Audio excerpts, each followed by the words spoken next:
I am going to start a bit left of field.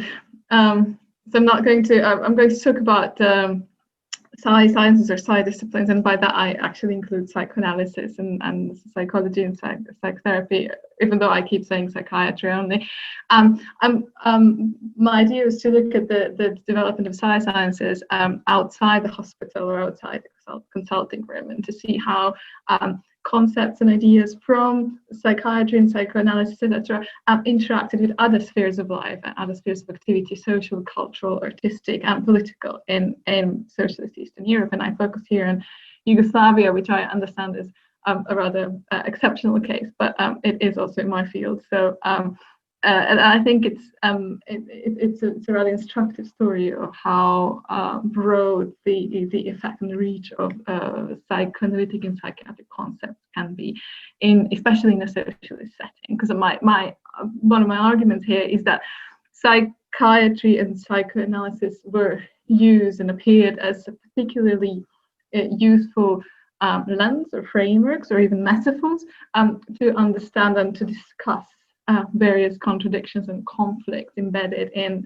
socialism and in this kind of this socialist authoritarian regimes in Eastern Europe. And so I'll be looking at Yugoslavia, and in particular, I mean, there's so many things you can talk about and so many different aspects for which psychiatric and psychoanalytic discussions and concepts were important outside the hospital. But for the sake of time and brevity, I will focus on film and cinematography. And I just want to say that this topic can be extended much more broadly to literature, and especially to kind of broader political and philosophical and social science discussions. So we're looking at the use of psychiatry and psychoanalytic and psychoanalysis and related concepts and ideas in some of the most important Yugoslav films, and see how psychiatry and politics and broader society were made to interact in these. And as I said, this is particularly important in the context of authoritarianism and how these various artists understood authoritarianism in its particular socialist context. And here, as I say on the first slide, these institutions, the psychiatric institutions, psychiatric experts, and psychiatric patients served as excellent metaphors for exploring the various political conflicts and general political conditions of authoritarianism. And it was particularly, psychiatry and psychoanalysis were particularly useful when these various artists wanted to discuss the relationship between socialism and, say, the sciences of the mind, but also to discuss some of the most pressing political problems of the time. And there's various researchers of psychiatry and psychiatric discourses in Eastern Europe, and especially in the Soviet Union, have already noted the psychiatric setting and the psychiatric patients in particular is a really well-known trope in East European literatures. And so it can serve a number of different functions. And the most important one, I think, or the most widespread one, is this idea of a madman or a psychiatric patient as the only free agent in a society, is the only free creative voice. But also the psychiatric settings and psychiatric institutions were often used in literature to talk about, or actually to denote sites of violent repressions, to denote the entire this kind of custodial authoritarian society, but also often seen in a completely different light as a refuge, the only refuge in the whole authoritarian society, the only place where people can actually say freely what they think and express their creativity again and freedom. And all these ideas actually come together and interact, even though they're often contradictory in the narratives, in the cinematic narratives that I'm going to explore in a minute. And one of the important ones is that if you have this idea that psychiatrists act as kind of agents of repression, also like authoritarian politicians, and you have this idea of an idealized madman, or an idealized patient who isn't really pathological, is just free. and it's pathological in as much as he or she doesn't respect the authority. Then there's this contradictory tendency as well when you kind of talk about psychiatry as a metaphor, psychiatric institution as a metaphor for society, to diagnose and pathologize entire societies, which then, of course, undermines this idea of a civic society or of citizen, active citizen completely. And so all these issues are actually very much clashing with each other in literary and cinematic narratives. But I'm going to start quite late in socialism in 1980, where a really quite an interesting and complex and really entertaining film was made in Yugoslavia, which is, as far as I know, the only one that actually directly focuses and completely zooms in on a psychiatric setting, on a psychiatric institution. And this is a bit challenging because I'm going to talk about films that you probably haven't seen, although some of you may have. But I'll try to share some clips to make it easier. So the film I'm going to talk about is called Special Treatment, and I'm going to kind of move on to a kind of a set of other films as well. But what actually brings them all together is that they really they think about socialism and socialist revolution through this concept of revolution of the mind, right? And then they prioritize the idea of revolutionizing human consciousness, or prioritize the idea of kind of human mind and human consciousness as central to understanding and enabling both freedom and revolution.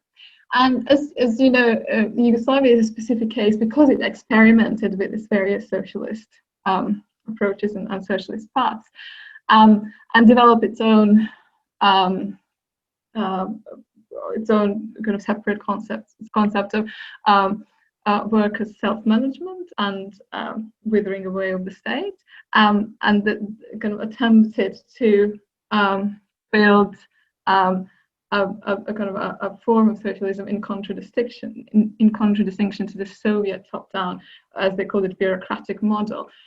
And this idea of trying to develop a kind of a freer, more humanist form of socialism and Marxism to encourage self-management from below, grassroots participation, and that creation of a kind of genuinely democratic and free Marxist citizen, clashed with the general broader institutional framework of repressive institutions, again, top-down management, and general kind of the mentality of authoritarianism. And this is the contradiction that actually remains at the heart of the Yugoslav experiment. And it's when we have criticisms of the Yugoslav system, they engage with this central contradiction quite a lot. And what I find really interesting for us here today is that when artists and philosophers and social scientists and various other critics of the regime engage with that contradiction of how to create free people in a dictatorship through self-management or other means, they very much rely on Psy sciences and psychiatric and psychoanalytic in particular concepts. So, Special Treatment is a film from 1980, which actually achieves quite a lot of international fame and recognition, among other places, Cannes Festival. And it's a story about an alcohologist. And you will know that the kind of alcoholism is one of the most important topics, one of the most pressing topics, a national tragedy in various socialist regimes. And one of the tasks that preoccupy psychiatrists, socialist psychiatrists, to a large extent. So Special Treatment is a very ironic take at an experimental treatment of alcoholics. So it looks at an innovative psychiatrist who works in a clinic for what's important, a compulsory treatment of alcoholics, and he develops an experimental form therapeutic community where a lot of responsibility is placed on patients to heal themselves and to take part in their treatment. And as you can see, this idea of a compulsory setting where people are invited to actively be agents of their own, to actively take part and be agents of their own own healing, of their own recovery, that is reminiscent of the general political contradiction in the Yugoslav society, when you have one-party state and various repressive institutions, but also this idea of workers' self-management and participatory in Marxist democracy.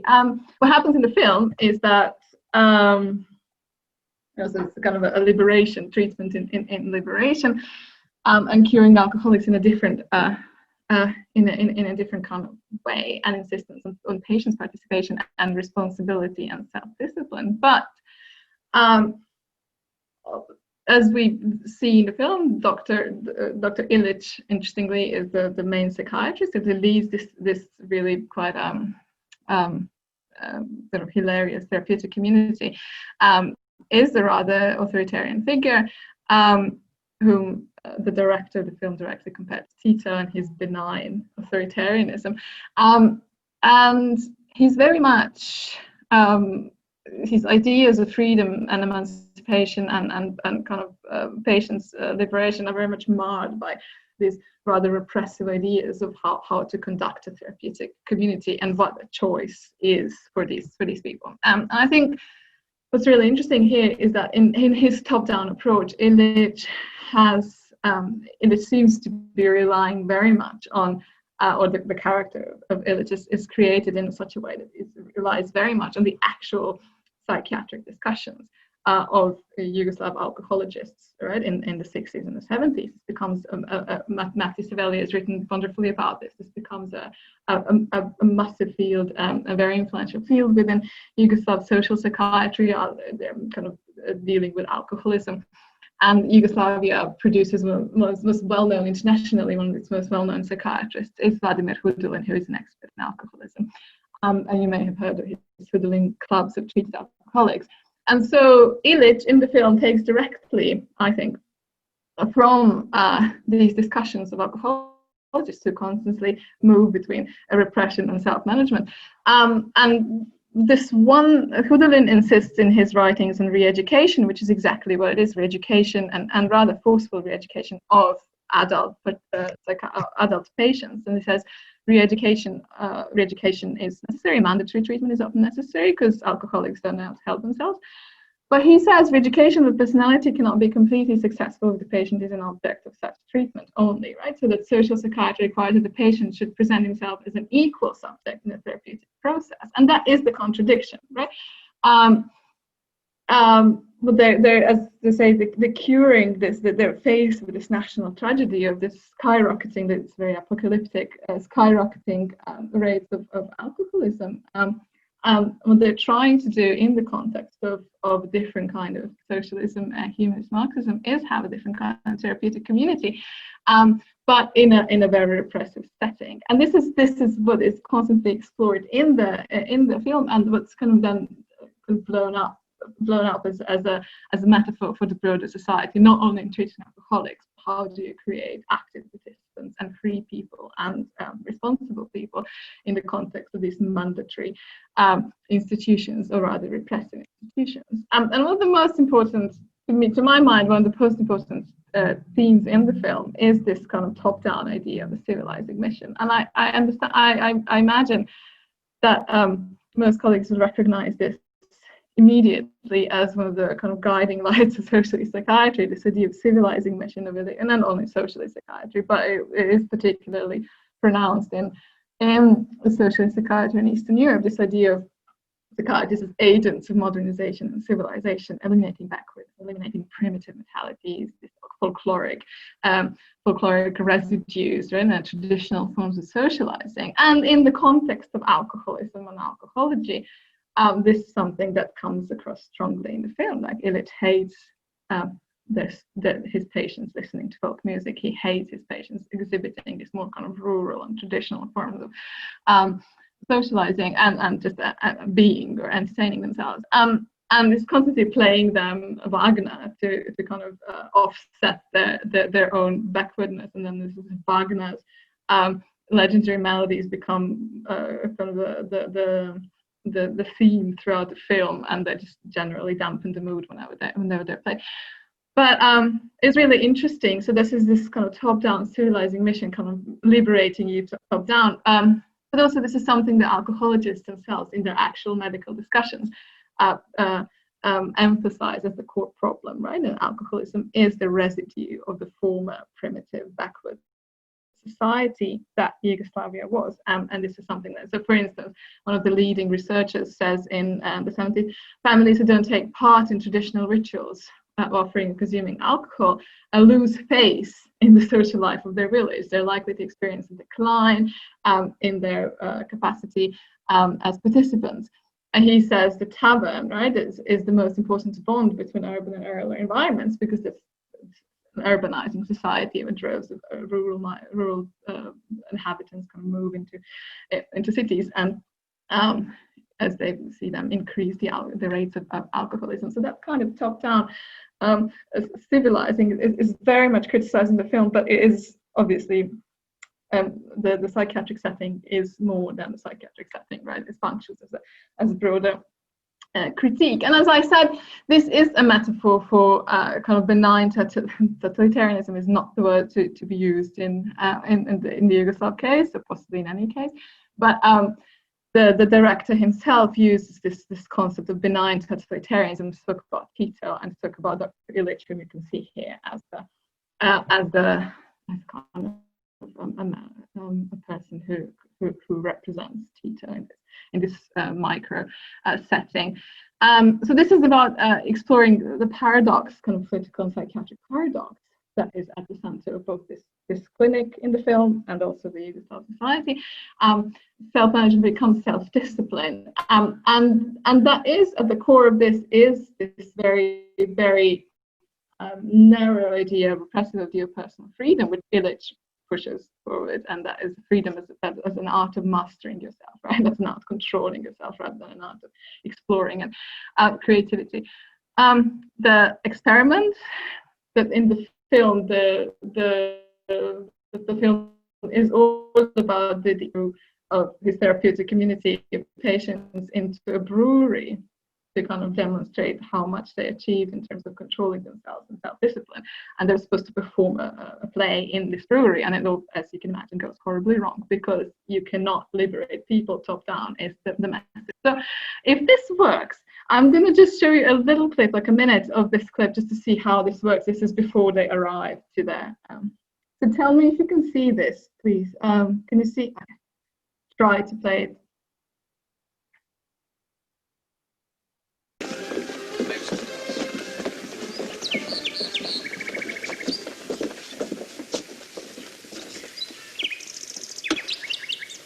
Da naručimo.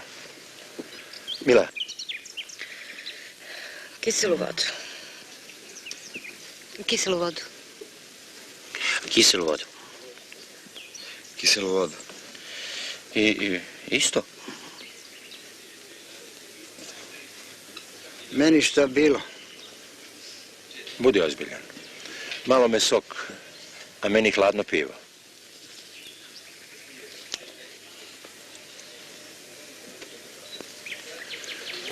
E pa sada malo da porazgovaramo. Ja sam naručio pivo, a vi niste. Zašto?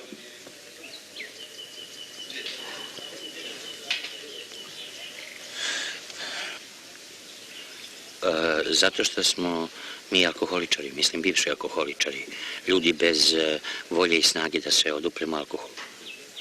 Mila, šta ti misliš?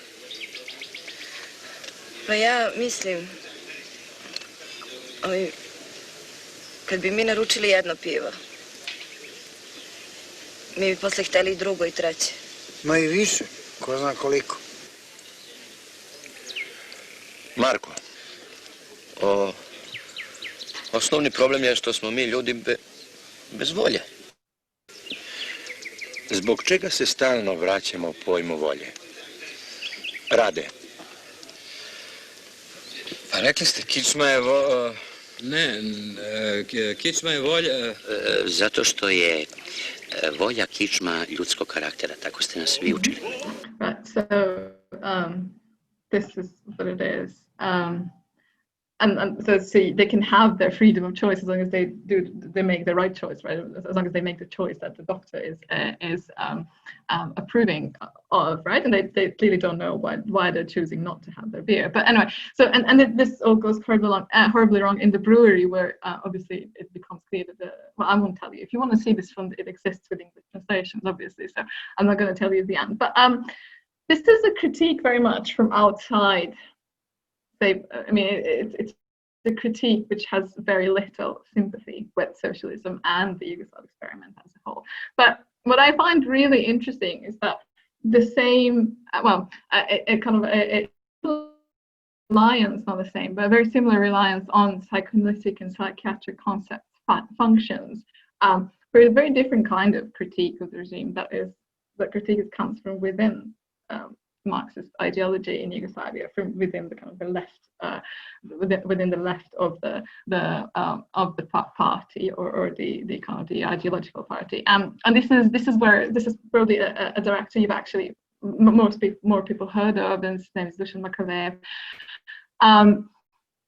And in his films, and I'm going to talk just a little bit about the WR, which is his most well-known film, and a kind of an homage to Wilhelm Reich, and also a critique of Yugoslav self-management. But for him, psychoanalysis in particular, and psychology play a really important artistic role as he's trying to resolve again this contradiction between, on one hand, repression and top-down system, and on the other hand, personal emancipation and achieving achieving the authenticity and kind of this free individual praxis. And for him, from his films from the beginning to the end, really, the question mainly is how to achieve personal emancipation in the face of these repressive structures, which are both in people's minds, right, mental structures, and also institutional structures. And it's interestingly the core concern of these radical Yugoslav psychoanalysts, who become very much institutionalized in the 60s and 70s. And so in his early films, one of which is called Man is Not a Bird, it's quite interesting as his main character keeps saying man is not a bird, man is not a bird, and he is very much a kind of a Stalinist, a Stakhanovite figure, and also very kind of Stalinist in his ideas about personal relationships, and he kind of bird flight, meaning a bird meaning a flight of human freedom and human aspiration. He keeps saying man is not a bird, man is not a bird.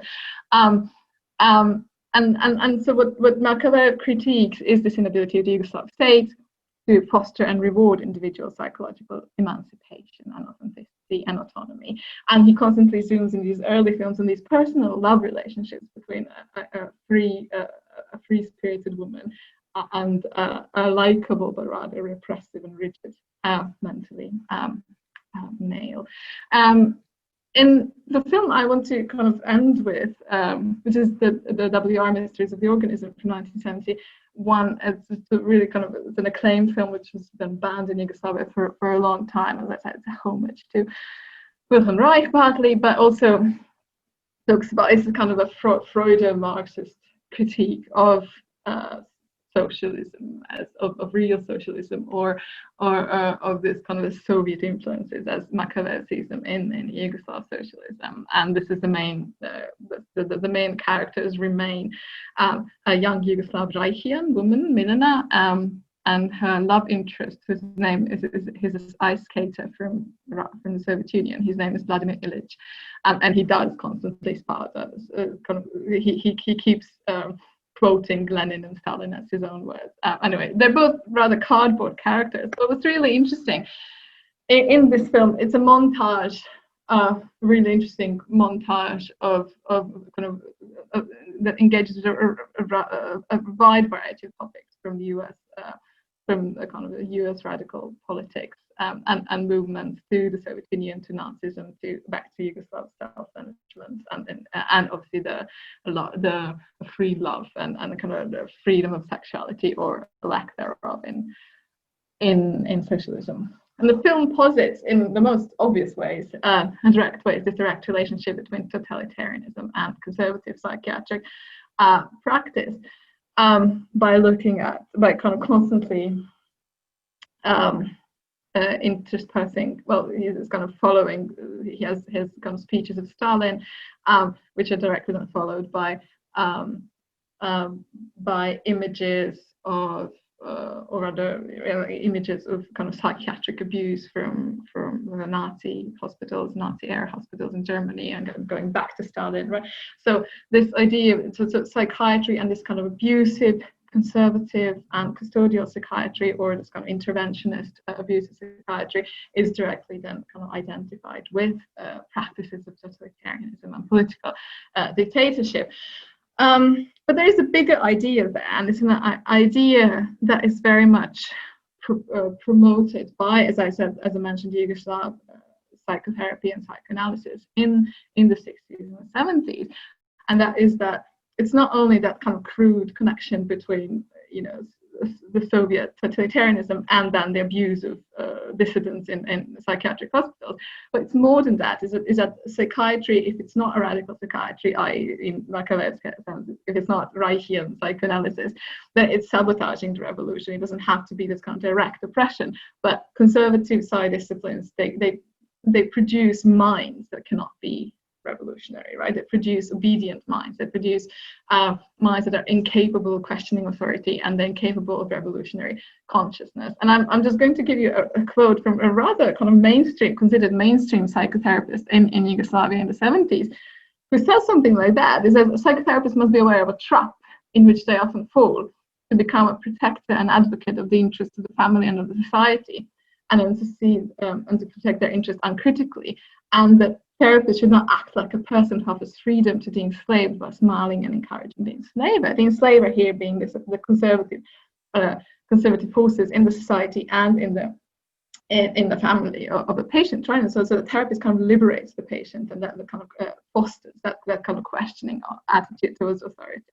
And in the film, in the WR, that is kind of the clash that we're seeing at the societal level, but then also it's kind of brought to the fore by kind of looking at this personal relationship, right, between this, as I mentioned, young Reichian and this very cardboard, rigid Soviet ice skater figure. And if you see here on the picture on the walls, you can recognize the photographs of Freud, obviously, on the right, and Wilhelm Reich on the left, right? So they are her. She is a very active kind of Yugoslav party activist, very engaged, kind of arguing for the revolution, sexual revolution, as well as political revolution. And she has as her idols Freud and Reich, but not these other kind of conservative figures. So it's only through the leadership of that kind of revolutionary psychiatry, revolutionary kind of science of the mind, that political revolution can be achieved. Nothing without the revolution of the mind, right? And so this is Machiavell's final kind of conclusion. A genuine revolution is impossible without that kind of revolution of human consciousness, which will be led by the Psy sciences. It has to be helped by the Psy sciences, as they're the most important companions of any kind of truly humanist Marxist revolution. And this is what psychotherapists are saying at this time in Yugoslavia very much in mainstream publications, that psychoanalysis is the road to kind of self-knowledge and self-development, and authenticity, kind of a road to liberating your own consciousness and revolutionizing your own consciousness. And in the WR, as you probably know, if you've seen it, it doesn't end well. But it's funny, it's tragedy. So in the Vladimir Ilyich cannot contain his aggressive impulses in the moment of passion, and so he beheads Milena. And then her head talks to us and tells us the conclusion, that is that this is the kind of the there is no revolution without the revolution of the mind. She says to him, this is before he beheads her. Well, she talks both before and after.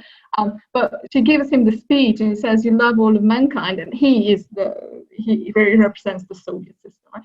You love all of mankind, but you're incapable of loving one individual, one single living creature. You're as lovely as the revolution, you told me, but you couldn't stand being touched by that same revolution. So there's a disconnect between revolutionary politics and revolutionary aspirations and the ability of the mind to achieve that kind of free, creative, revolutionary consciousness. And I think Kovai very much zoomed in on this by kind of mobilizing psychoanalysis and radical psychiatry. But the problem that he engages from radical Marxist side is very similar to the problem that was engaged in the Special Treatment, the first film. And it is quite striking that psychoanalysis and psychiatry play a central role in critiquing the most pressing political problems of Yugoslav socialism in the broadest cultural and social spheres. Thank you. So my presentation about how the context of Hungarian psychotherapy had changed after the 1970s. And my analysis primarily concentrates on group psychotherapy because during the 70s, group techniques important from the West vastly contributed to the formation of Hungarian professional field, and therefore during this process had been adopted its needs. Furthermore, the discussion of group psychotherapy of the 70s and 80s offers us a lens to the process in which the psychotherapeutic fields and therapeutic techniques had mutually formed each other in given social context. The discovery of the group in a psychological sense and its utilization as an expertise and technology to influence the behavior of individuals started between the two world wars and assembled into an international scientific therapeutic discourse under the Second World War. The centers of group research were the most powerful states, Great Britain and the United States, where great financial and other resources were allocated to the technological development of the military and the economy. In the forming Western welfare democracies after the Second World War, psychological expertise and alongside group work had become one of the key technologies of governmentality in a Foucauldian sense. These technologies are profoundly intertwined with social and political responsibilities of Western self. With the expansion of middle class and reshaping the work ethic in the Western societies, it became available and compulsory for white social strata to evaluate themselves in the dimension of consumption and self-realization. Alongside others, boosting psychotherapeutic methods provided techniques for individuals now seen as personalities, perpetual search for identity and for liberation from social constraints. The normative vision of the psychological group, penetrated by the ethos of democracy, reshaped the world of workplaces and public institutions. The permanent management of human relations had become the professional and moral duty of the organization and the employees. The group methods, after a short post-war antecedent, came to Hungary in the beginning of the 60s. At the time, Hungarian state socialism had fundamentally transformed. One-directional colonial-type dependence on the Soviet Union was replaced by a dual dependence. The political dependency on the Soviet Union remained, but it was complemented by economic dependence to the Western states. The Communist Party practically gave up its previous modernization project, which was framed as an alternative to Western capitalism. In 1963, with a general amnesty, the political prisoners of 1956 revolution were released.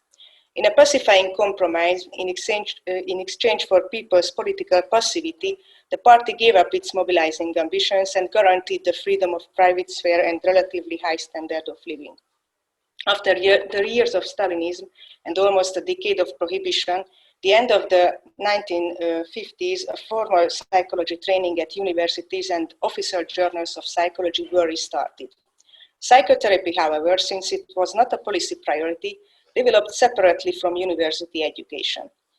Led by the personal motivation of professionals, psychotherapeutic expertise developed its respective institution attached to the healthcare system, mostly in hospital wards.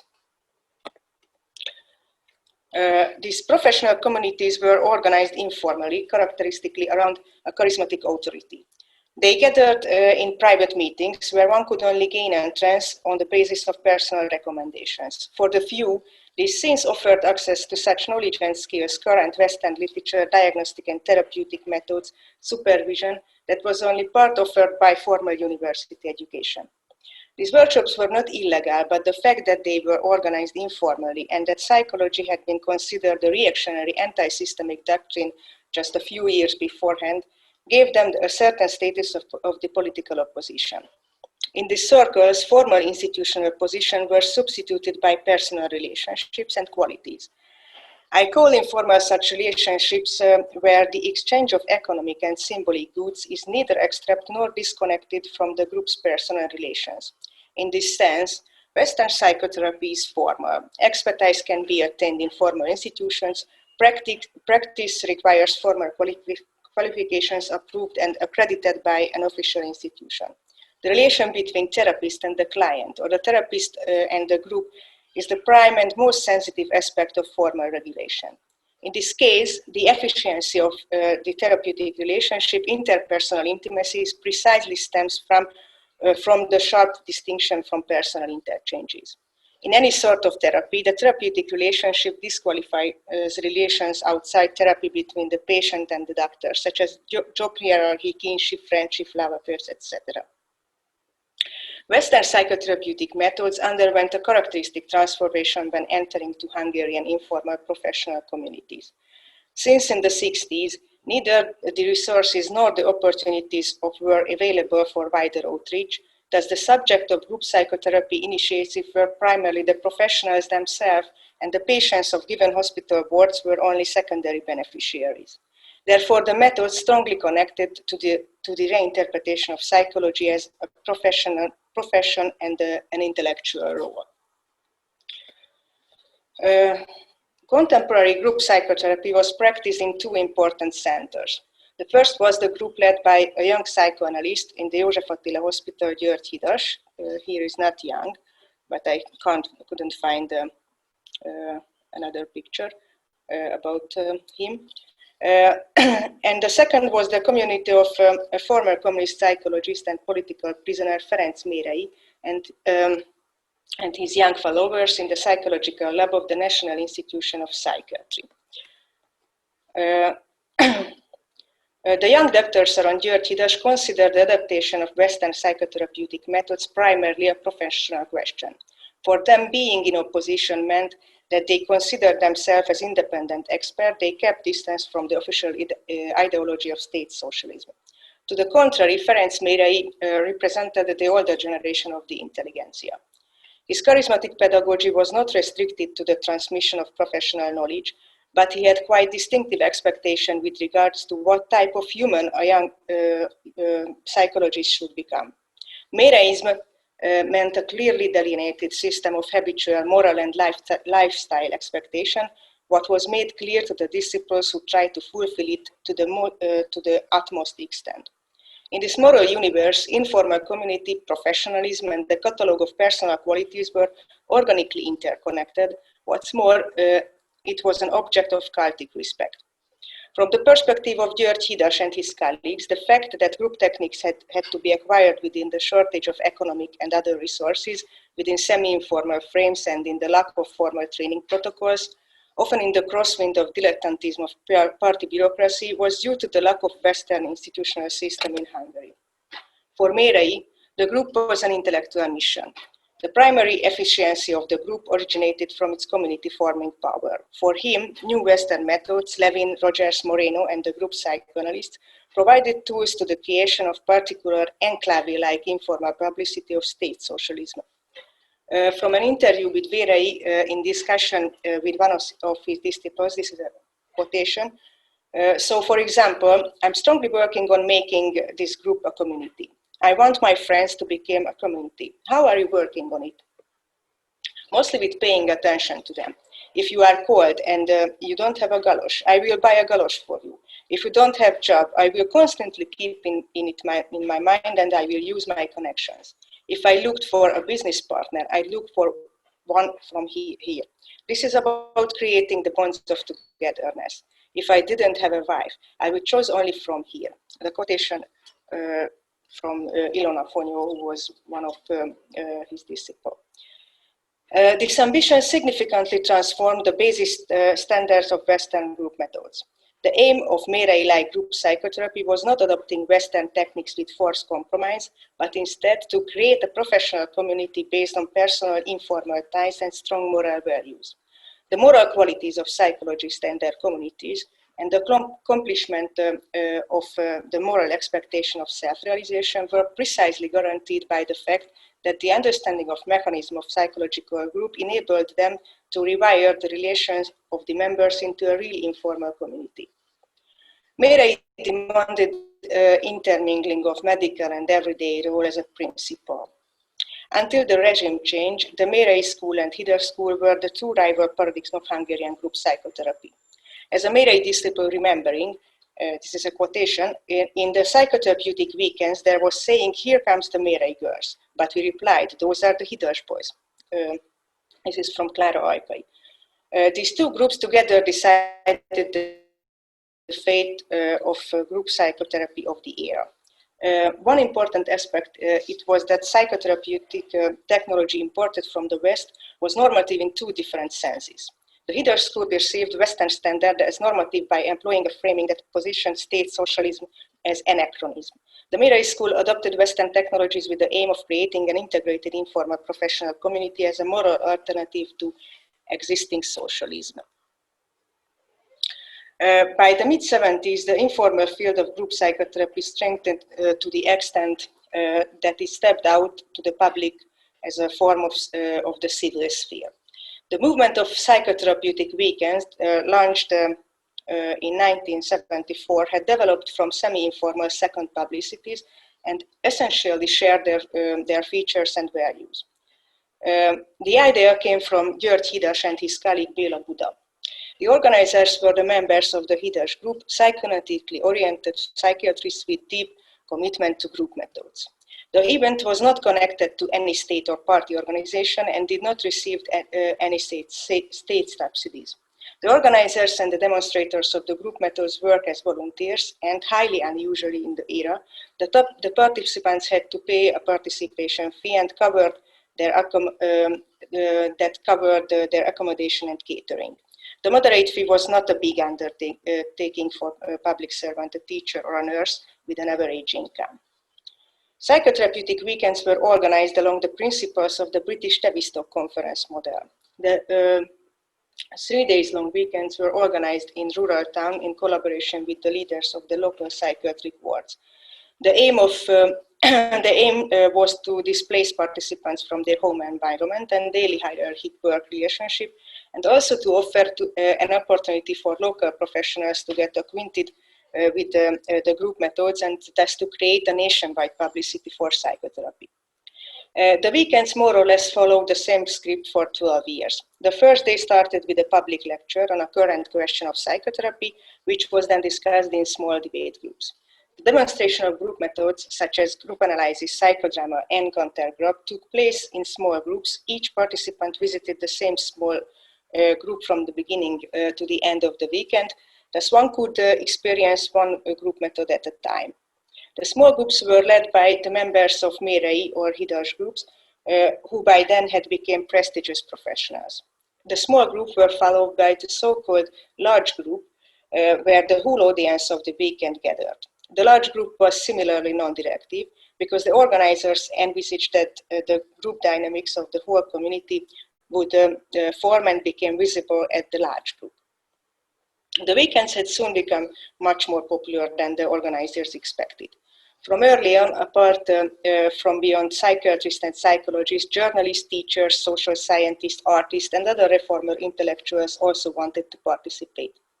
By the second weekend, the organizers saw triple oversubscription.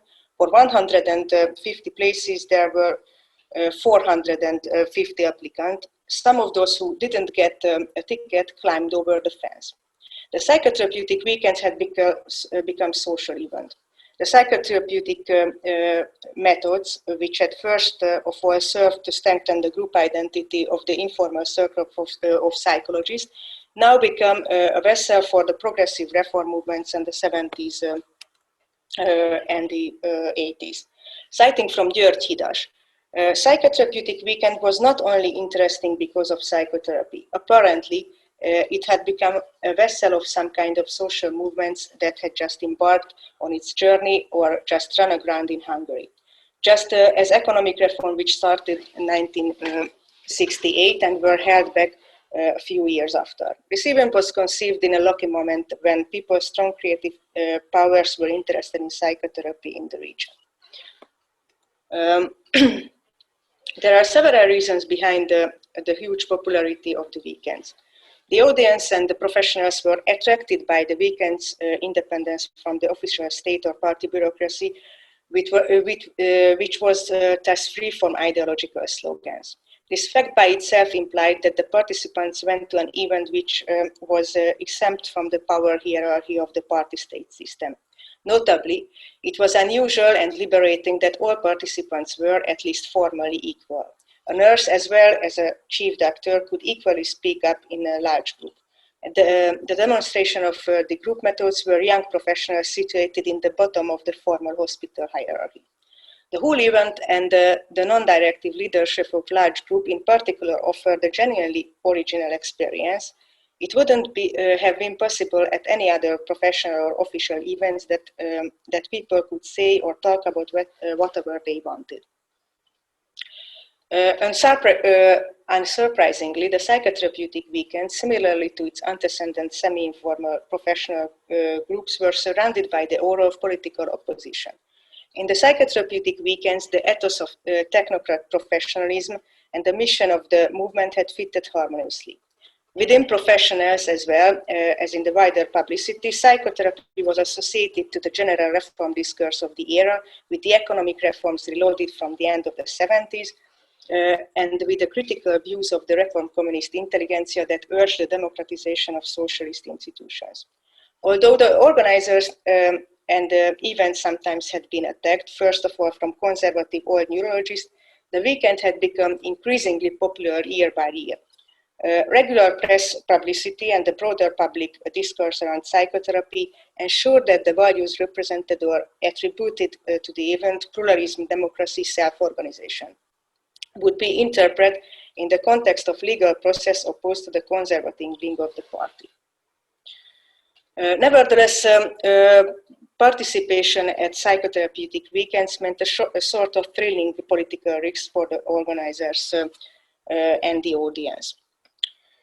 Citing one of the organizers, János Harmatta, organizing a large group where one could only say what one wanted was an audacious move. Provocative, politically problematic statements, opinions could have occurred. A little scandal like this could have shattered the event. We were risking a lot. Sometimes we went to the weekend not knowing whether we would still have a job on next Monday. In the beginning of the 80s, the position of and the context of psychotherapy had significantly changed.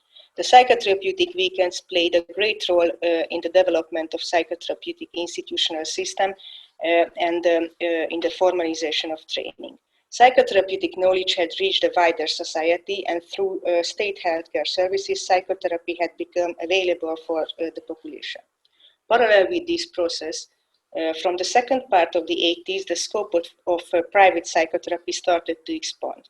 It was never prohibited, but it was insignificant until the 80s.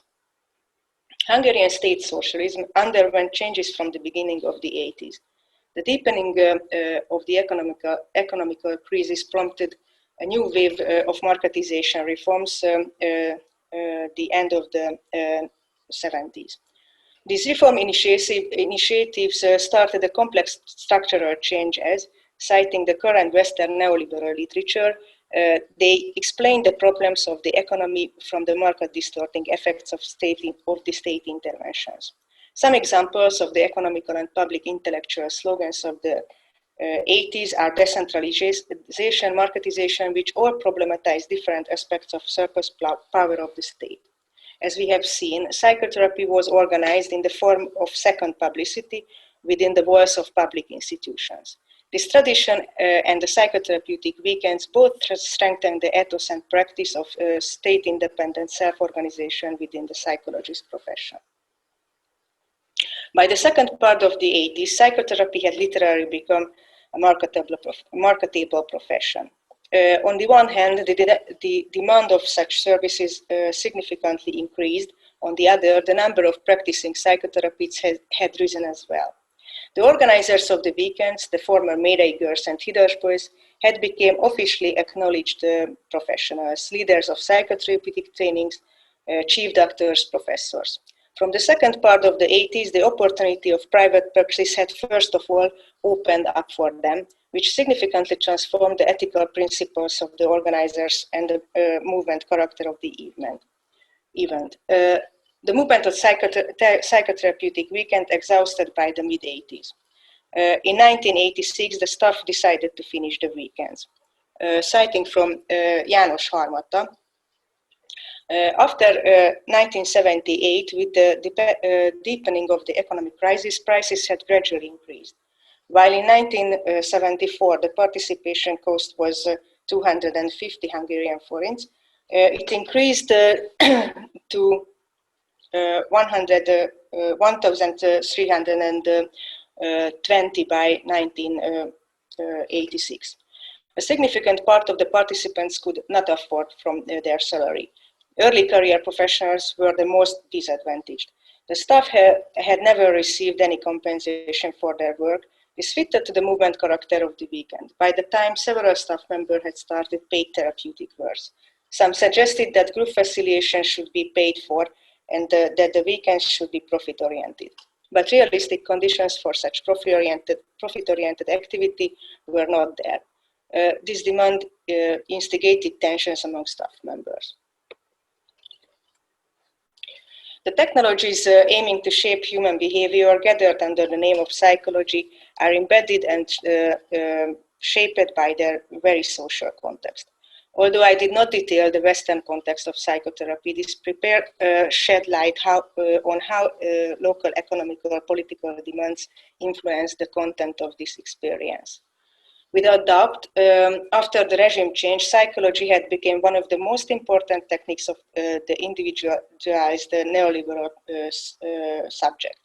However, this is not simply mean the mere import of Western technologies. In the end of the 80s, the neoliberal ideas of decentralization and privatization of public services were associated to the critique of the surplus power of the party state and to the vision of self-governing and worker property-based real socialism, or the vision of the survey model of mixed market and cooperative properties. The potentials of psychotherapeutic second publicities and the weekends as movements were also substantiated on the critique of state institution and the ethos of democratic self-organization. Evidently, none of the Hungarian psychotherapists encouraged the destruction of state psychotherapeutic service after the change of the regime. Yet professionals took advantage of the first possible opportunity to institutionalize psychotherapy independently from the state as a part of the civil sector. Group psychotherapy, which had originally created almost the whole Hungarian psychotherapeutic field, lost its relevance and prestige by the end of the 90s. After the regime change, state-operated psychotherapeutic service radically shrunk, and ever since psychotherapy can be almost exclusively accessed as a private service and only serves in urban middle class who can afford it. The Hungarian psychotherapeutic field in Bourdieuian sense now consists of several rival psychotherapeutic associations who compete for clients and for young professionals who are paying for their training. This is very far from the principles of the movement of the 70s. The decentralized competitive psychotherapeutic fields seems unable to represent its interest, if there is a common interest at all, or fight for more extensive state-supported psychotherapy services. Nevertheless, the fate of group psychotherapy in Hungary might show us how a subject-forming technology can change its function in the changing social context. It can be illuminating for those who wanting to understand the nature of social change. Thank you for the attention. So I'm going to talk a little bit about cybernetics, and this paper is going to take us back a little bit earlier in the socialist period to the 1950s and 60s predominantly. Cybernetics was a word that started cropping up in my research more and more ubiquitously as I started looking at papers in the early 1960s in psychiatry, psychology, and actually when I started looking more broadly around Czechoslovak culture during that time, it was everywhere. And I was essentially trying to figure out how it came to be that case, given that in the early 1950s, it was discredited in the Marxist view as an obscurantist pseudoscience.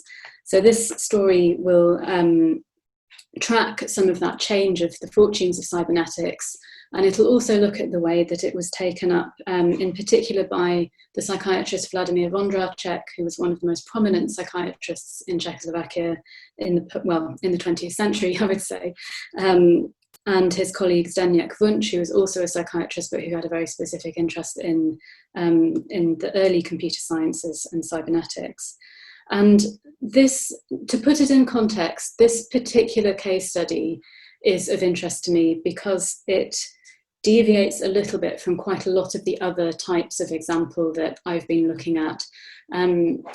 I think there are quite a lot of congruences in my work with the work of Adela here, in terms of the fact that for a good deal of the socialist period, especially after 1956, but beforehand as well, there are pockets of the Psy disciplines where one can see how practitioners and theorists were able to avoid party political control.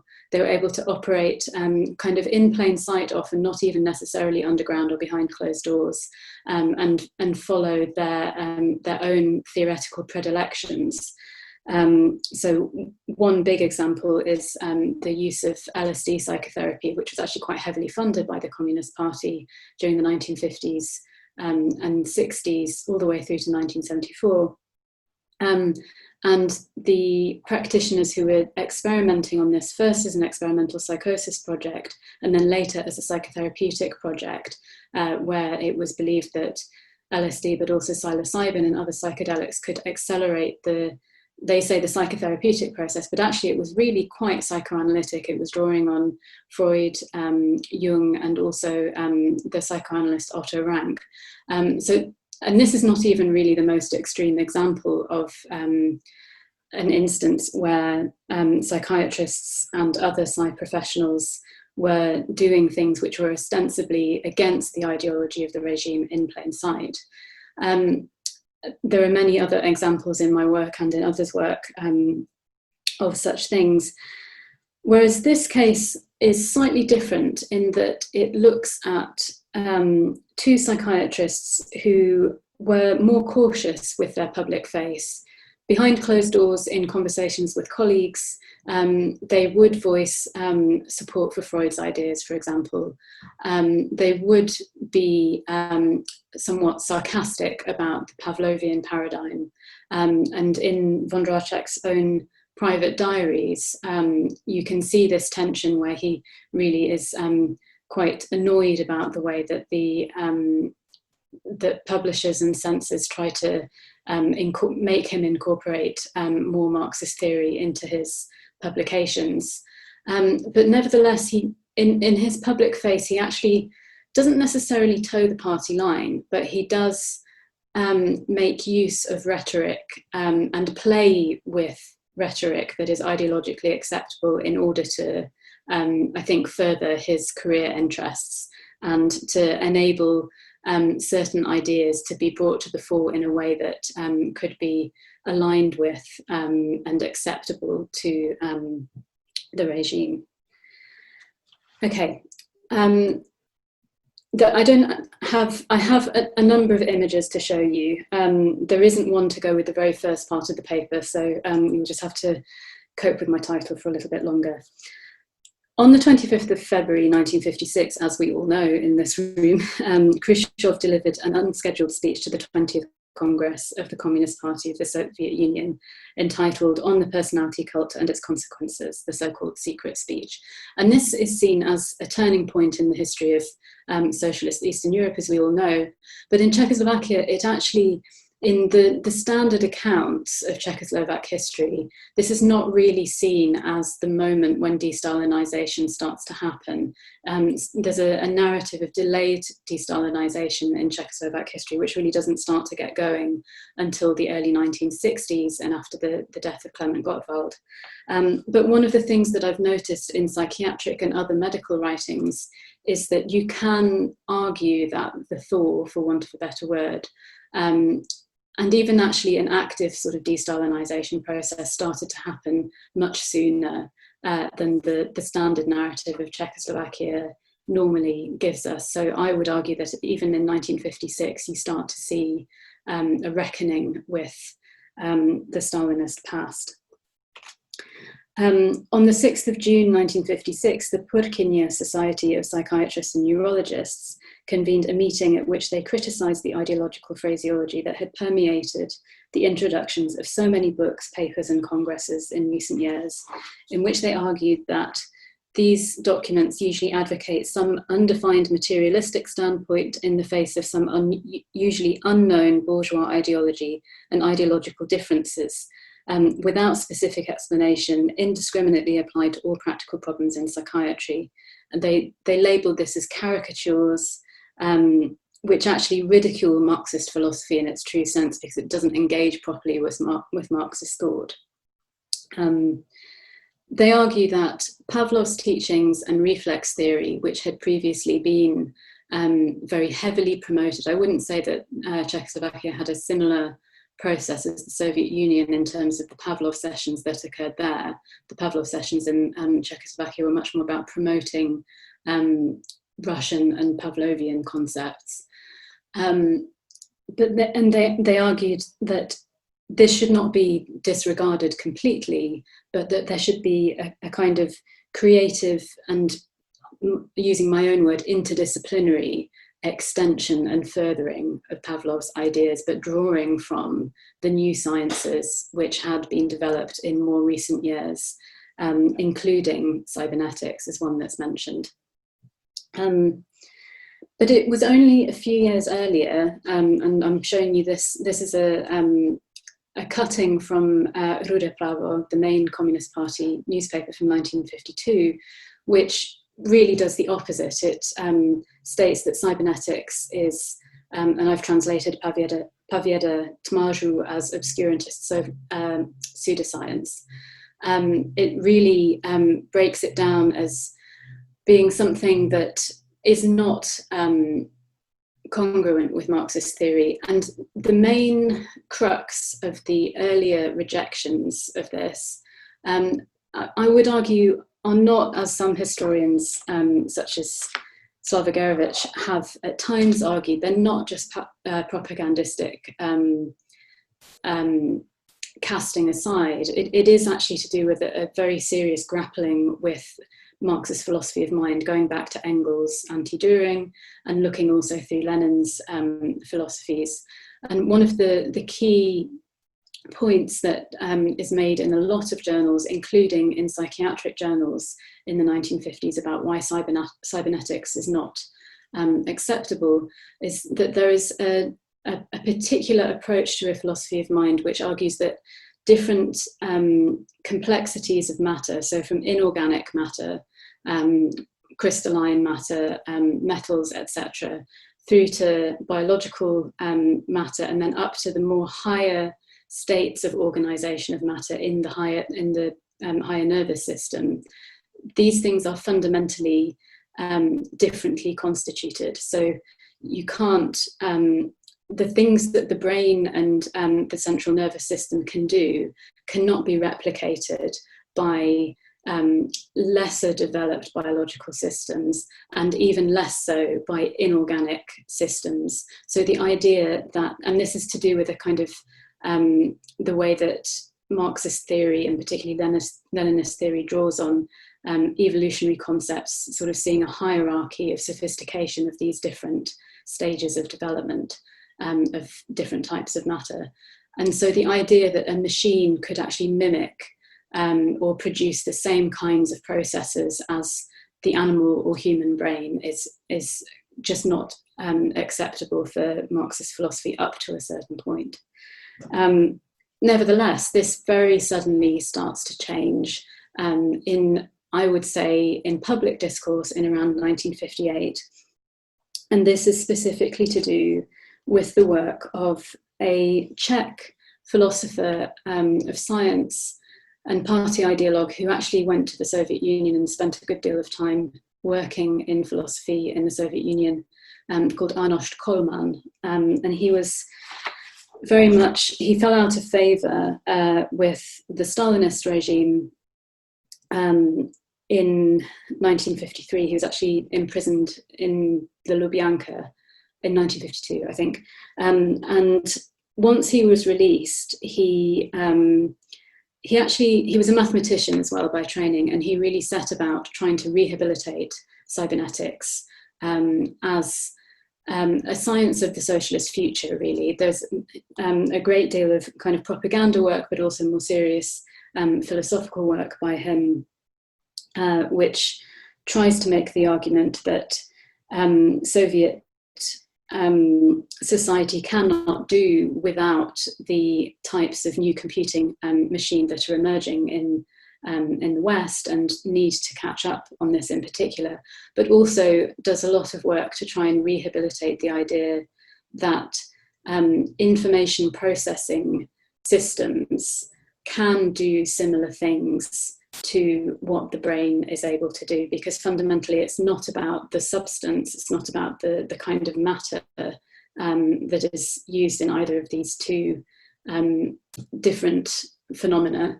It's the quantitative information itself, which is not constituted by matter. It's information is information, it's not matter and it's not energy. And he uses the example of how it's acceptable to talk about different types of waves, and microwaves, thermal waves, as essentially doing a similar thing. They're fundamentally different types of wave, they're different types, they operate through different types of matter, but quantitatively they can be described in similar ways. And he says that this is the same thing with information. It's not just a metaphor across brain and machine, it's actually something that can potentially be replicated. And as a mathematician, he had argued many years before that it was obvious to him that that the more sophisticated machines could become, the more likely it was that machines could perform mathematical tasks as well as the brain could, if not better. And so this is really the emergence of artificial intelligence, of computing, but also theories of systems and theories of information, and the exploration, drawing on the work of the Americans and British, so Norbert Wiener, and British cyberneticists such as Gray Walter and Ross Ashby, thinking through what these analogies of mind, brain and machine might mean for our understandings of the mind and its functioning. This is the sort of, if you look at the official literature, this is what you see as the narrative, but I think there's also an unofficial process going on at the same time behind closed doors, which is that Vladimir Vondracek at the Institute for Psychiatric Research, along with Zdeněk Wunsch, a number of mathematicians, and also the early Czech computer scientist Antonín Svoboda, were meeting during the 1950s, kind of out of the sight of the regime and the secret services, and actually discussing cybernetics in a reading group. And Svoboda, I think I have, so here's Onoš Kolman, but Svoboda had already developed an early computing system, SAPO, Samočinný počítač, it stands for, which was a mathematical computing machine. And as long as he said that as long as he didn't use the word cybernetics but described it as an information processing machine, then he was able to get on with his research. So there's often examples of these types of things where public discourse is tweaked in order to make it fly with the party, but actually what's going on behind the scenes is what they would have called obscurantist, so it's pseudoscience at the same time. And then after this, you start to see reference to it in all sorts of publications. And there's even just kind of looking through the catalogue of the Clementinum, the National Library of the Czech Republic, the number of publications about cybernetics as being this very promising science for reforming socialism as well starts to emerge, and it's very much linked with this idea of the scientific technological revolution. And it even more so later in towards the Prague Spring, and you can read about this in Martin's book. Cybernetics also becomes involved in Rada van Richter's program, Civilization at the Crossroads, in terms of thinking through how automation might possibly, on the one hand, it could be the thing that enslaves society, but if it is used appropriately, it could also, and systems theory as well, could be the thing that could be used to reform the way that the socialist system works. So it goes from being completely disrespected during this thaw process and during this kind of reckoning with Marxist philosophy and ideas around how socialism might be reformed for the age of the atomic era and the scientific technological revolution, to really being the science that may save socialism potentially. And this is just one example, this book by Metelka, which is called Thinking Machines. There's also a dark side to this discourse as well, which is raised by the filmmaker Jiří Trnka. I very strongly recommend this film, The Cybernetic Grandmother from 1962, which you can find on YouTube with subtitles. And I won't go into detail about the content, but it actually links up, I think, with some of the things that will come in Frank Henschel's paper later, which link to critiques of childcare around this time and the anxieties around automation, but also about children being looked after outside of the family in very sort of hygienic modern establishments, which kind of lack all of the warmth of the family surrounds. So there's also a dystopian aspect to these debates, which get taken up in more countercultural circles, and also in what later becomes the kind of reformist Prague Spring movement, for want of a better word, and then some who later become dissidents during the 1970s. But to go back to the Psy disciplines, this is a small automatic analog robot that was built by Grey-Walter in Britain at the Burden Neurological Institute in Bristol in the late 1950s, early 1960s. And it was also then replicated in Georgia by Zegednitsa, who was a cybernetician in the Soviet Republic of Georgia. And I think this is quite a good example of some of the transnational connections that we find in Czechoslovakia, but also in broader socialist countries during this period. Both Czech neurologists, so Oldřich Starý at this point was able to visit the Burden Neurological Institute and observe these little devices at work. And the Georgians were also able to visit and then replicate them within their own laboratories. And then the Czech Psychiatric Journal would report on and translate the work of Georgian scientists, and then think through what these new types of device meant as an implication for how the mind worked. And one of the key things about the turtle is that he wanders around his own environment and he responds through feedback processes to the different stimuli that he encounters. And this was reported by Zdeněk Wunsch in his articles in Československá psychiatria.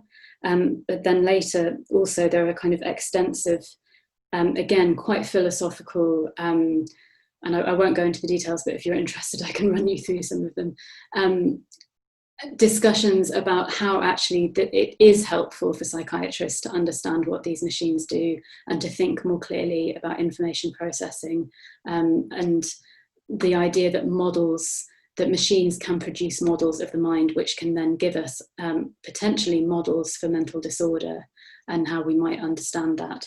And so going back to Vladimir Vondracek, he and Wunsch take this up very seriously, and they look at sorry, I'm just trying to see how long I have left. I'm running over, sorry. They look at the possibility of modelling depression specifically through the metaphor of the cybernetic tortoise or the cybernetic turtle. And they argue that fundamentally, when the tortoise is interacting with his environment, it encounters things that it's not able to process properly. He uses metaphors around things like homesickness. So the tortoise, one of the things it can do when it encounters a difficult object or something that it can't process or deal with, it will kind of retreat back to its kind of charging station. And sometimes they get sort of overwhelmed by their environment and can't actually continue to interact with it, so they kind of retreat into this sort of stasis. And for Vladimir Vontraček, this provided a quite suitable metaphor for the way that his depressed patients interacted with the environment. If there wasn't a kind of adaptive way to deal with these difficult circumstances, then the response was to retreat into a world in which they didn't communicate with others and stopped interacting essentially with the environment, which obviously is not a very positive way to build socialism. And it's a problem. This is kind of the way that it's introduced, is that depression, anxiety, and other, often what they describe as neurotic disorders, also then inhibit the building of socialist society. In order to really undergird their arguments, they also then go back to the way that Gray-Walter and others really underpin the science of cybernetics by looking back at Pavlov, and particularly through Pavlov's metaphors of things like telephone switchboards as being a metaphor for the reflex systems of the central nervous system. So to conclude, I think this is quite a good lens through which to look at the way that political ideology writ large in the Soviet Union and in Czechoslovakia interact with debates around philosophy of the mind, and then the ways in which that is taken up both explicitly and implicitly by the Psy disciplines, and also the fact that the Psy disciplines in this case, through sort of hosting these behind the scenes discussion circles, actually play an active role in trying to facilitate intellectual creativity and challenges to orthodox Marxism in a way that can then offer a productive way to reinscribe psychiatric ideas around new sciences of the mind, which can be congruent with a state party line. I shall stop there because I've overrun. Thank you. So we have now heard 3 excellent papers, and the floor is open for the discussion. Please, if you have a question, if you have a comment, Adela, you are first. Mm-hmm. Thank you very much. I want to thank the 3 panelists for taking seriously, some topics and parts of material which would be so easy to play down. I mean, laughing at early cyberneticians or these pseudo psychotherapy weekends or films, I mean popular films about psychologists and psychiatrists will be so easy, and you did not do that. Sarah provided a perfectly serious analysis which really re-events this psycho-cybernetics for me completely, and I think for the Czech audience, and Melinda Kovai provides a very multifaceted analysis of these psychotherapy weekends, because she also keeps in mind the economic and political question. What I want to challenge or maybe ask for clarification would be an Antic's analysis of the films. You know, we in the Czechoslovak film culture, of course, also have these popular images of psychiatrists. Mostly, I would say they are usually more mad than the mad.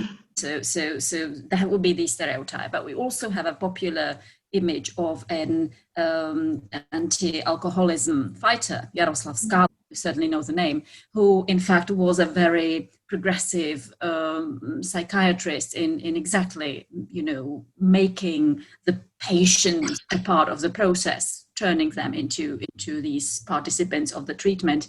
But at the same time, he also had the image of this early morning, you know, pusher to exercise and jogging. So he was somewhere in between the two modes you suggested. What I missed, though, was the analysis of making all this a part of the state system. What I mean is, when I analyze Jaroslav Skala, I say, yes, he was progressive, but he was also very much aware of that he was doing that for socialist state, you know, and I think that's kind of true for the Yugoslav film as well, isn't it? I mean, are you reflecting that in your analysis, that, you know, sending us these very sort of controversial or subversive messages of that maybe such psychiatry is an alternative to the Yugoslav model? Are you aware of that? It's also a part of Yugoslav state film and Yugoslav state psychiatry. Mm-hmm. Thank you. Well, that's really interesting. I don't know the Czechoslovak films you're referring to, but that is strikingly similar. I mean, this idea of a person exercise, you know, a psychiatrist exercising and kind of pushing that particular very repressive form of healthy living, but on his patients. I think with regard to state psychiatry and state film, I think the conditions must be significantly different. There's only in the case of the second group of films, and especially WR, can we talk about psychiatry and psychoanalysis in this kind, particular strand of psychoanalysis being promoted as an alternative to the Yugoslav system. In the case of special treatment, psychiatry is very much, this is the alcohologist, right?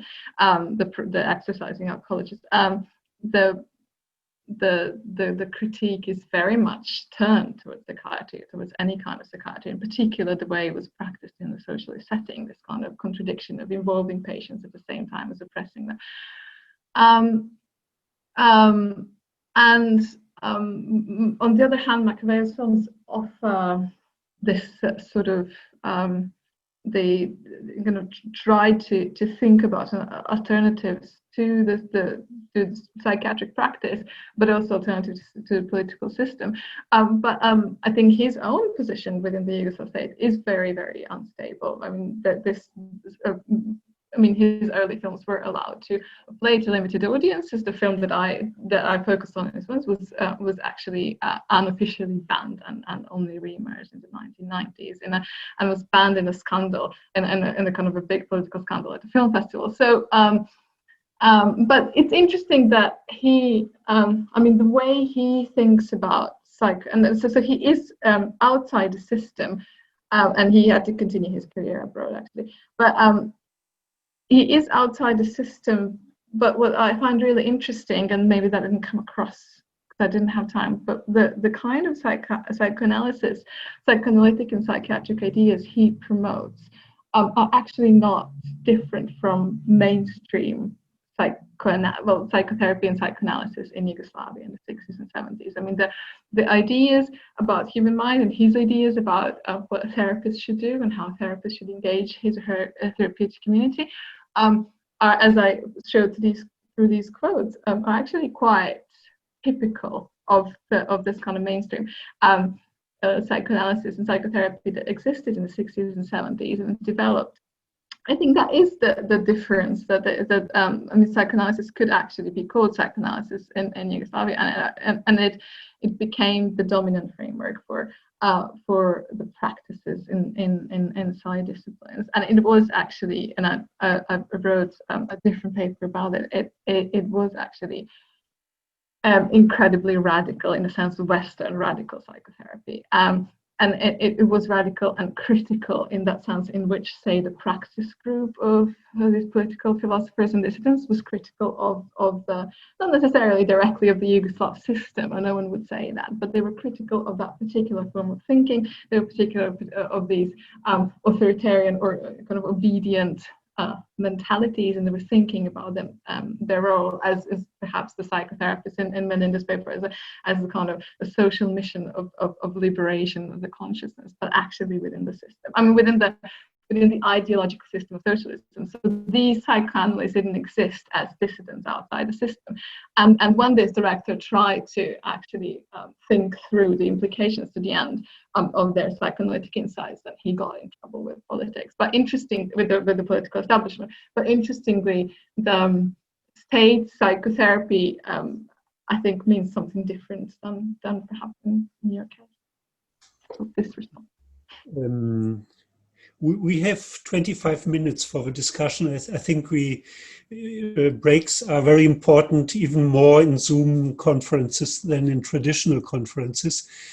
So I would propose that I collect your comments and answers, or your comments and questions. So who will be the next? Vera Limbrock? Thanks very much for all the three presentations. I have a question to Melinda and Anna, I guess, relating to the title of our conference, The Shaping of Socialist Selves. There was one remark on one of your slides, Melinda, quite at the end. After regime change, psychological expertise addressed an individualized neoliberal subject, but not a mere Western report.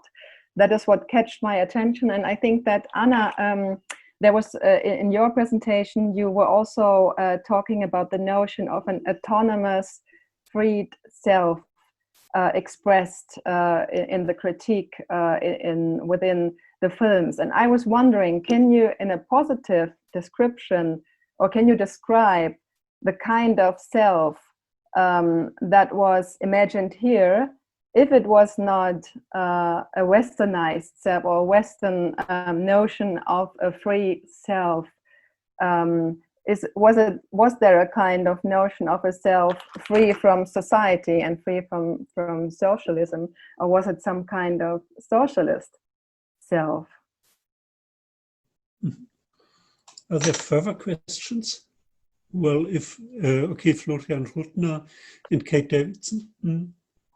Well, my question goes a little bit in the same direction as Verena Lindbrock's, and it goes to Anna as well.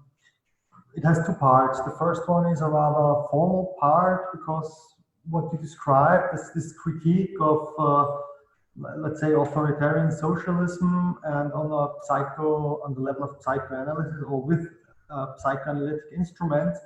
Of course, there was in the West the critical theory of Marcuse, Horkheimer, Adorno. Is there any direct reception of this in these Yugoslav psychoanalyst circles? And the second part is, you described it, I would ask, what was the special Yugoslav about it, to put it this way? Because you described it as all of these internalization processes. And for example, this was something that what you described, or what Verena Lindbrock referred to as well, this governing the thoughts, desires, and passions, and this can't be the real liberation, more or less. And this was something that critical theory, Western critical theory, criticized as well on Western psychoanalysis, especially the revisionist psychoanalysis of Catherine Horney. And are there any connections, or is this reflected somehow in this? Yeah, and what is the real? They criticized it in Western society, basically. So what's really Yugoslav part about it, basically. Put it this way. Thank you. Kate, please. Hi, thank you. My question is for Sarah. Thank you, all speakers, for these great papers, but specifically on the issue of attended a virtual talk last night with Slava Gadovic. Another person whose name I can't remember right now, but I'll post it in the chat if I remember. And I was astonished to learn, which I didn't know before, that B.F. Skinner went on a lecturing tour 60, which I didn't know before. And I'm wondering whether, I've been thinking about cybernetics in relation to aversion therapy.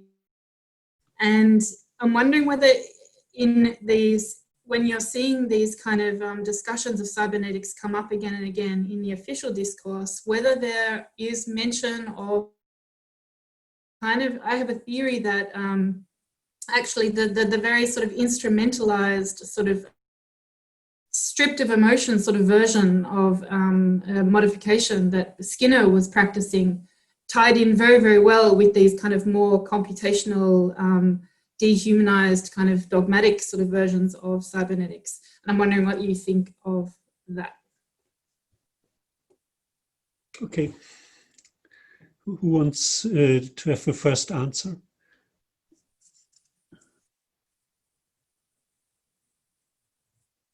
I can start.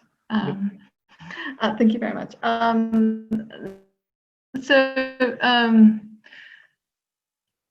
I think, well, first, just to go to Florian's question, I think there's a broader contextual explanation that this critique, and especially the one I was talking about just in response to Adila's question, in the second film, on this kind of psychoanalytic critique, a further Marxist critique of the socialist system. I think this is something that is very, I mean, if scholars write about this in the context of Yugoslavia, they usually write about this praxis school of social science and social scientists and philosophers who were eventually kind of marked as political dissidents, but they were actually trying to kind of take the ideas of workers' self-management and Gramsci's theories and Engels' notions of it, and to kind of to take the official state theory of self-management in Yugoslavia, and this is a different kind of socialism, and take them to their kind of sort of natural logical conclusion by questioning everything, questioning the existing institutions, but also questioning the kind of mentalities and consciousness that developed within Yugoslavia.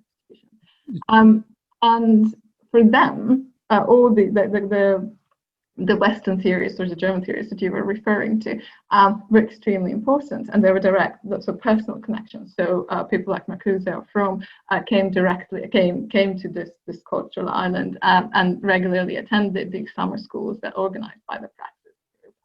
And Makalev, the director, was also personally quite close to some of the members of this group. So in that sense, the links were direct and personal, and also some of the psychoanalysts I was quoting were personally and directly related to praxis. So in that sense, this is a broader political psychoanalytic critique. But I think these ideas about human minds, and they're not neoliberal or Western in any mainstream sense, but the ideas about this alternative human mind are very much based on the theories of self-management and the critical theory, and also radical, kind of this idea of Western radical psychotherapy. And in response to the first question by Verena, so this is what it was. The idea that society, but also the sciences and therapists should lead people or patients or the service users in the process of unlearning the traditional, as they would say, primitive, but also unlearning the traditional authoritarian mentality, right? And it's kind of mental framework. So the individuals should, in fact, leave behind this kind of the authoritarian psychological structures that they learned within their families, traditional families, patriarchal families, and within broader society, within particular institutions. So in that sense, this is the kind of idea of raising a new kind of citizen who is going to be able to take part in the system of worker self-management, which meant, well, it's unclear entirely what it meant, but I mean, it's like specifically how the self-management was going to work outside, say, the factory floor.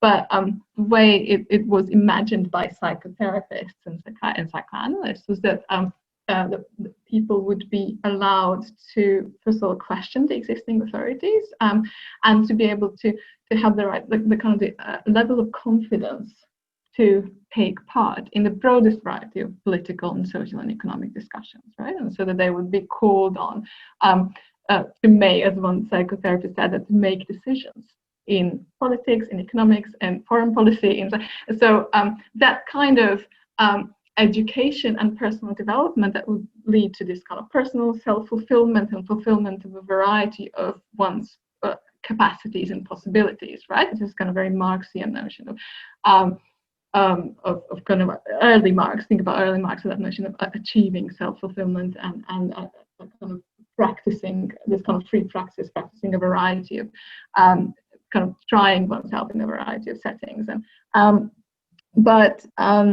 and so this is what it was, and I think it is. Now I was again grappling with this, and so how different is this from West European the 60s and 1970s, in particular psychotherapy, and kind of broader social movements, which then relied on this idea of personal liberation and personal emancipation. I think in what is, to me, interesting about Yugoslavia is that this is not ultimately it is obviously about achieving individual freedom and autonomy and authenticity, and fulfilling one's human potentials. But it's not ultimately only, it doesn't end there, right? It's not only the purpose for the purpose of individual liberation, and as you said, Ben, I think a kind of separation from socialist society, right? Within this,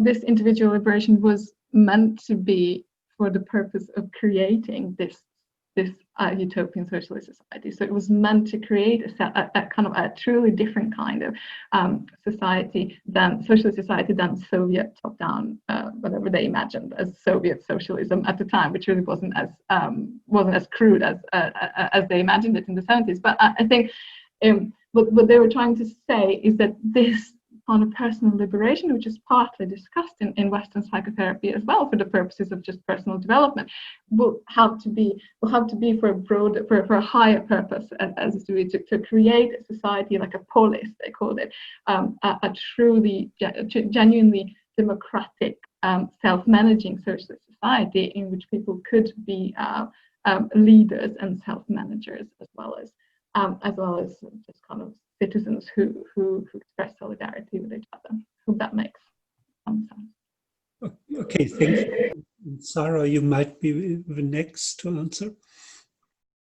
Yes, so to respond to Kate, it's interesting hearing you describe cybernetics in the same phrase as kind of dehumanizing, actually, because I think one of the things that really strikes me is the literature on cybernetics and psychiatry in the West.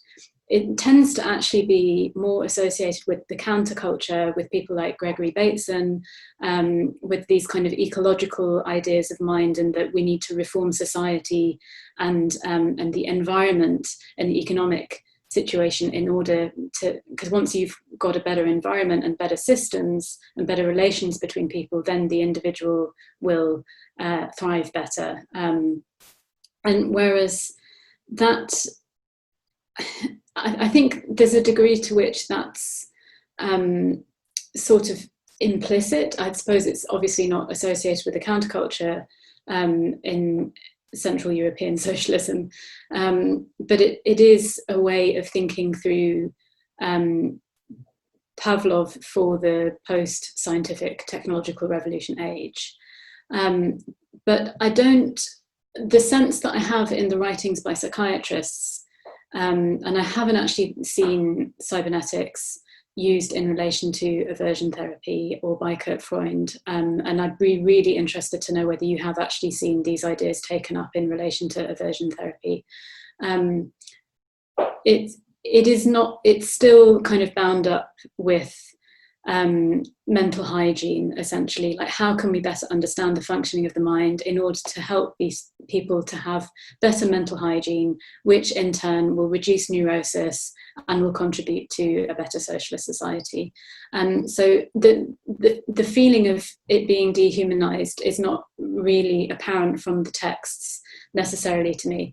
But I think there is something to reflect on in the fact that they're still within the way that behaviorism at that time internationally, which was still very heavy, even at the Maudsley Hospital in London, they had a Pavlov reading group. It's very, very Pavlovian everywhere. That there is potentially in that discourse and in the cybernetic discourses that come out of it, there is the potential for dehumanization kind of embedded within that discourse as a possibility. And I think that's something that you're very right to pick up on, whereas I don't feel that it was ever intentional, as we know from what happened with behaviorism and with the abuses in terms of aversion therapy for what we would now call the LGBT community, as well as cross-dressing transvestite communities in Britain. This kind of programming and deprogramming and reconditioning it's a pretty kind of blunt instrument, and it's a very simplistic view of the mind and human nature. And I think there is a degree to which a very kind of vulgar reading of cybernetics and of Pavlovian thought can lend itself to Skinnerian ideas and to some of these more genuinely brutal practices that happened in the 1950s and 60s, and sometimes for longer. But that's not by any means unique to Central and Eastern Europe or the social. Because I think it's very important to say that a lot of these very unpleasant practices were happening perhaps even more in a more widespread way in North America and in Britain at the time. And we're very good at demonizing Soviet psychiatry, but it's also really important to look at the way that abuses happened within the Psy disciplines in other places too. Mm-hmm. Thank you very much. Melinda, do you want to contribute to a discussion? Of course, thank you. For Verena question, it's a good point, and thank you for your question. So why neoliberal? Now the Hungarian psychotherapy is just the same to the Western states. It concentrates on self-responsibility and strongly individualized, and there is no society in the current Hungarian and Western psychotherapy, as the mainstream psychotherapy.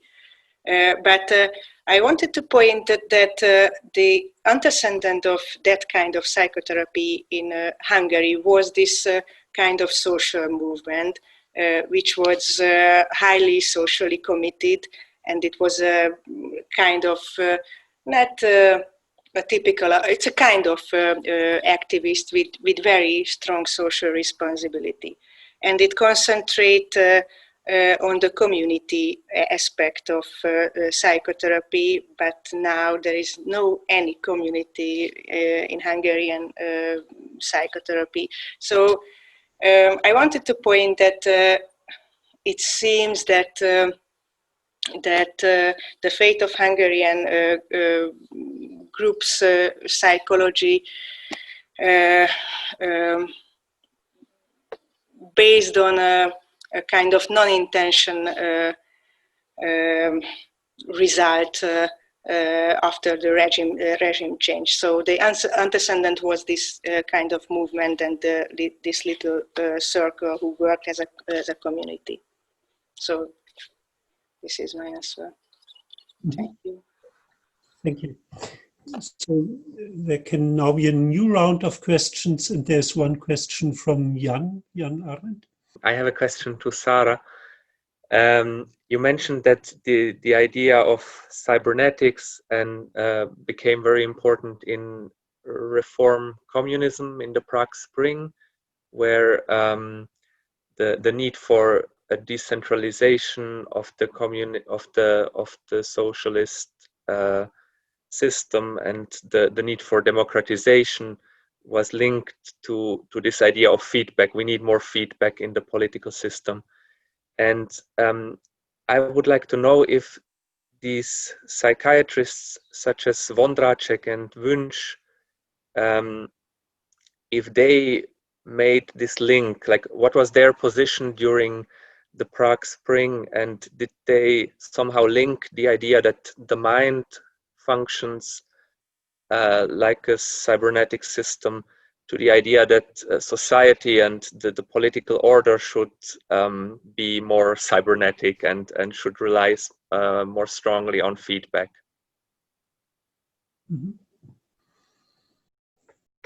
Well, maybe one follow-up question from my side also to Sarah. Well, cybernetics, as all disciplines, is not a objectively defined field, of course. And were there discussions in Czechoslovakia to combine various disciplines to one super discipline? And did cybernetics play a role in it, of course? Can I answer now, or are there more questions? Yeah, okay. So I'll begin with Martin's question, and I'll go to Jan. So I think cybernetics in itself was considered to be one of these mega interdisciplines. And I think that the attitude towards it in Czechoslovakia was the same.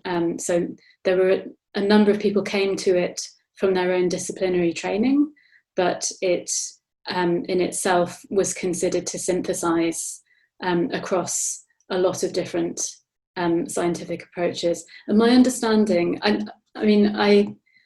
because my research on this for these purposes has been in order to understand psychiatry better, but I actually think there is a bigger project potentially for somebody to do on the history of cybernetics in Czechoslovakia.